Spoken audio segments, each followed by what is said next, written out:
A very warm welcome to this lecture on the subject of wavelets and multirate digital signal processing. Let us put in perspective what we are going to do in today's lecture, building up from what we did in the previous one. In the previous lecture, we had looked at the Fourier transform of the scaling function or the so called father wavelet phi t, and the wavelet function or the so called mother wavelet psi t in the Haar multi-resolution analysis. What I shall do is to begin with a description of where we wish to go from here. You see, we had made some observations about the nature of the magnitude of the Fourier transform of phi t and psi t. We also noted that when we multiply a given function x t by a translate of phi t, the magnitudes of the Fourier transforms of x and phi are getting multiplied, and we saw that the nature of the Fourier transform of phi, or for that matter even that of psi, was such that it emphasized some band of the Fourier transform of the underlying function x which was being studied. Now, what we intend to do today is to idealize from there. What is the ideal situation to which we strive? And therefore, I have put down the central theme in the lecture today to be ideal time frequency behavior. What is the ideal towards which we are trying to move? Now, let me put before you once again the nature of the Fourier transforms of phi and psi. By nature, I am essentially going to refer to the magnitude. The phase, though important in general, is not of prime importance at the moment, because it is the magnitude which makes a selection of band. So, let us put down the nature of the magnitude. So, form of magnitude of Fourier transform.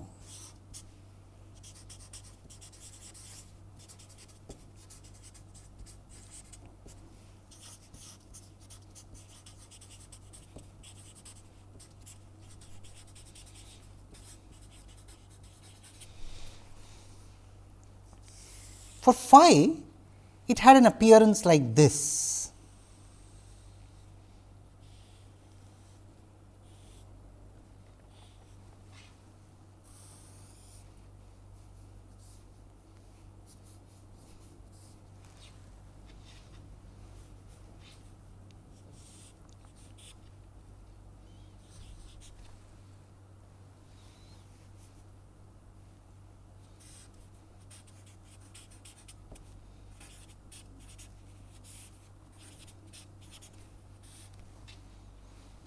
So, this was 0 frequency,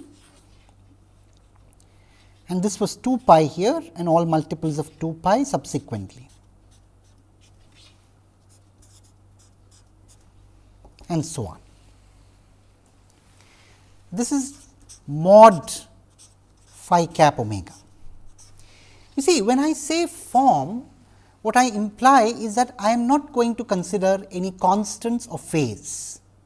Constants would only scale this up or down, and the phase would not affect the magnitude, of course. So, let us also look at that of psi. The form of the magnitude of the Fourier transform of psi looked something like this: sin squared omega by 4 divided by omega by 4. And we had made an attempt to sketch this last time. We first sketched sin omega by 4 by omega by 4. So, we said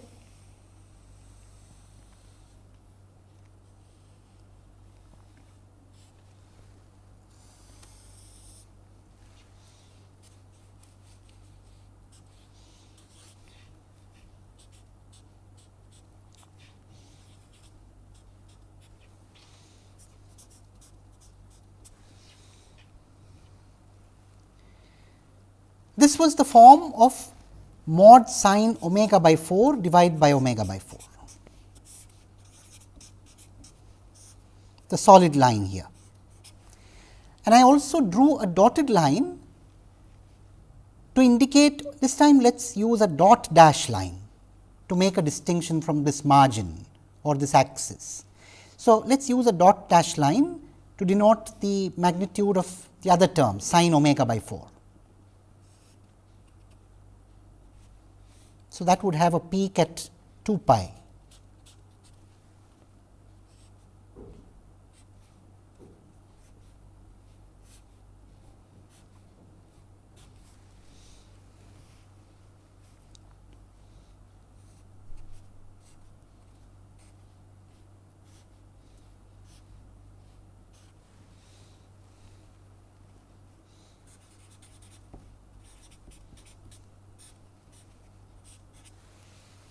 This is the form.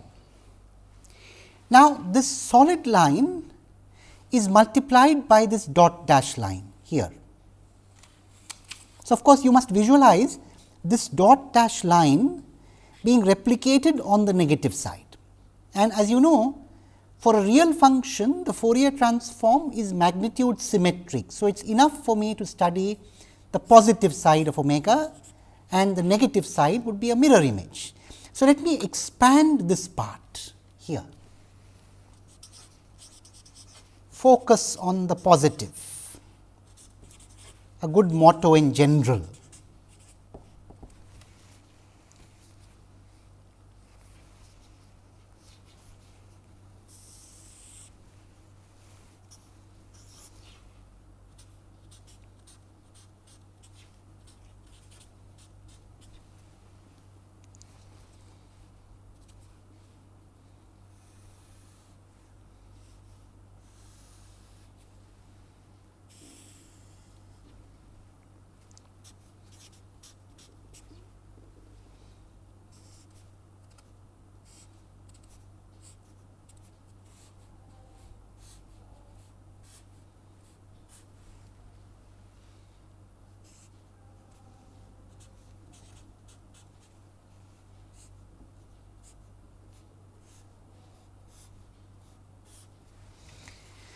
You see, this sine omega by 4 by omega by 4, this one,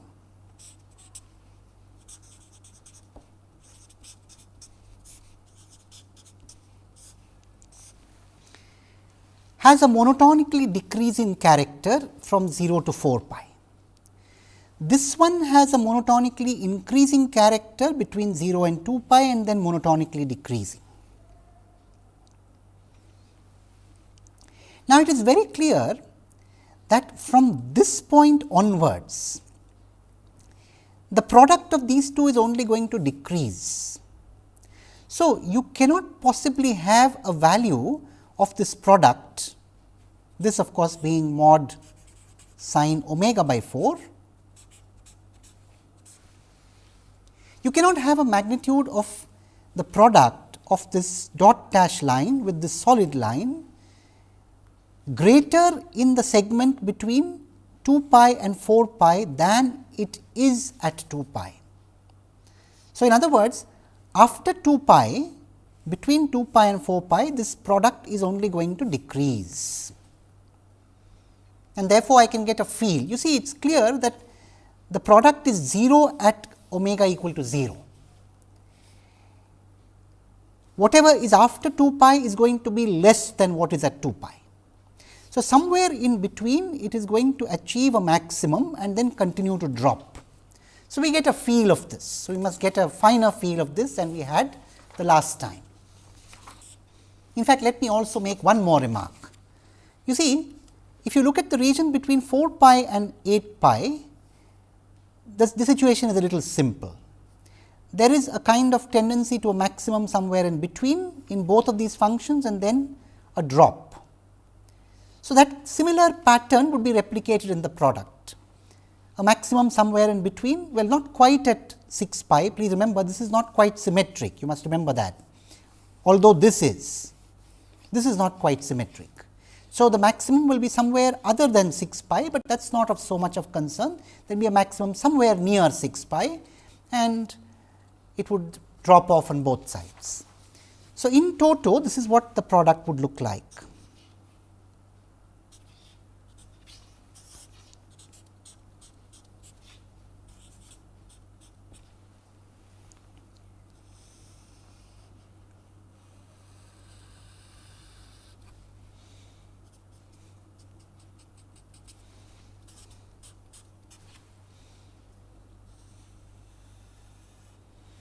I will not mark this maximum, it is a little difficult to calculate, but this is the nature, this is the form.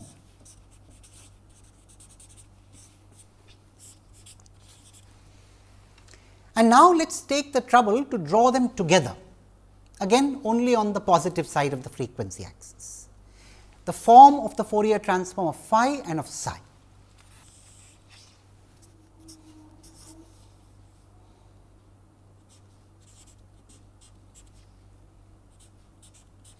Let us focus only between 0 and 4 pi.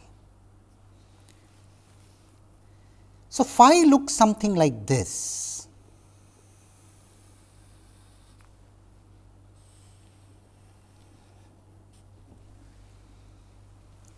And psi looks something like this.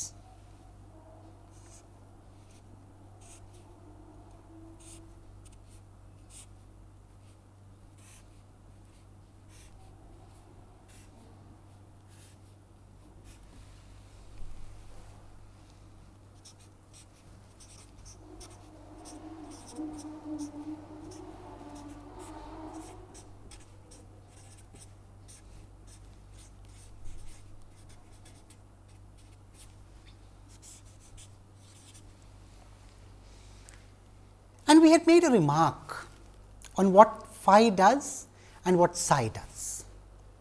Phi in effect emphasizes those frequencies lying around 0 frequency, and psi emphasizes those frequencies lying around its maximum in the band between 0 and 4 pi and de-emphasizes frequencies on either side. So, in fact, if you look at psi, it de-emphasizes frequencies around 0 and then after that band. So, it emphasizes a band of frequencies. It is clear that psi has a band pass character. It is a band pass function. A band pass function is one which emphasizes frequencies around some so called center frequency, where the response is a maximum, and de-emphasizes frequencies both around 0 and around infinity, so to speak. So, there is a finite band of frequencies, one band which that function emphasizes.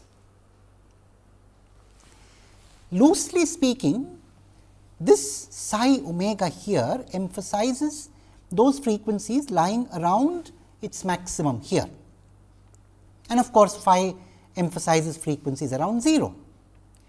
We also made one more remark on the distinction between phi and psi. You see, we noted that when we contract or expand, so when we go up or down the ladder, what are we doing in the Fourier domain? When we go up the ladder, we are expanding in frequency, because we are contracting in time. When we go down the ladder, we are expanding in time, and therefore, we are contracting in frequency. So, let us look at this figure once again. As we go down the ladder, we are contracting in frequency. So, we are emphasizing smaller and smaller bands around 0, and again, since we are contracting this as well, we are emphasizing frequencies around a smaller and smaller center frequency. In fact, it is very easy to see that this center frequency, the point where there is a maximum in the magnitude of psi, decreases geometrically or logarithmically as we go down the ladder in the Haar multi-resolution analysis. And the width of this band also decreases geometrically or logarithmically. This is something very interesting. the band decreases geometrically, the center frequency also decreases geometrically. So, we have a situation where the ratio of the band to the center frequency is a constant. So, we have a name for that kind of analysis in the literature on wavelets or time frequency methods. We call it constant quality factor analysis or constant Q analysis. Let us write that down. Psi in effect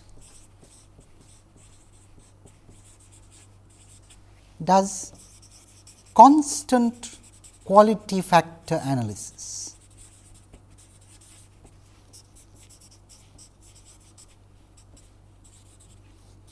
Or constant Q analysis.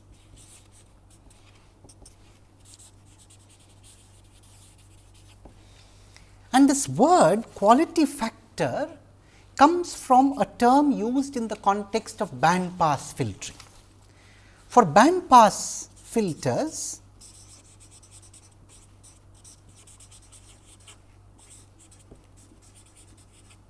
or band pass functions,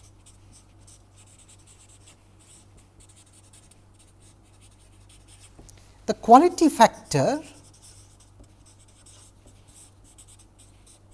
or Q, as it is often denoted in brief, is the ratio of the center frequency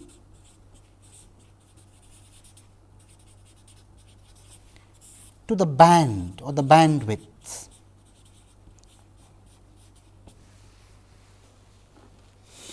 You know, the word bandwidth of course has to be taken with a pinch of salt. What does bandwidth mean? There are different definitions, particularly when you do not have a clear brick wall situation. You have a smooth variation of magnitude with frequency, as you do here. So, there is a maximum and the frequency falls off on either side. Typically, we use the word bandwidth to denote that range of frequencies within which the magnitude remains within a certain percentage of the maximum magnitude. So, for example, where the magnitude remains between 70 and 100% say of the maximum magnitude, or where it remains even more specifically for most situations we talk about what is called the half power bandwidth, where the amplitude or the magnitude response falls to the square root of half from the maximum. And the square root of half has the significance that at that point where it falls to the square root of half, the power of a sine wave is half of what it would be in proportion to the original as compared to the maximum point. So, if at the center frequency the point where the magnitude response is a maximum, the power ratio of input to output is say 100 units, then at the point where the power the magnitude falls to 1 by square root of 2, the power would be only 50 units, the ratio, power ratio, output divided by input. So, it is called the half power point. Very often we talk about half power bandwidth. In any case, it does not matter what percentage we use, 70%, so be it, 60%, so be it, whatever it be. With this notion of bandwidth, the ratio of the center frequency to the bandwidth in this sense is a constant as we stretch or compress the Fourier transform of psi, and therefore, of course, whatever you do in terms of stretching or compressing in the time domain, you are doing exactly the opposite in the frequency domain. So, as you go up the ladder, you are going towards higher frequencies and you are also spanning a larger bandwidth. As you come to lower steps, as you go descend in the ladder, you go to lower rungs of the ladder, you are essentially going to smaller center frequencies and using a smaller bandwidth.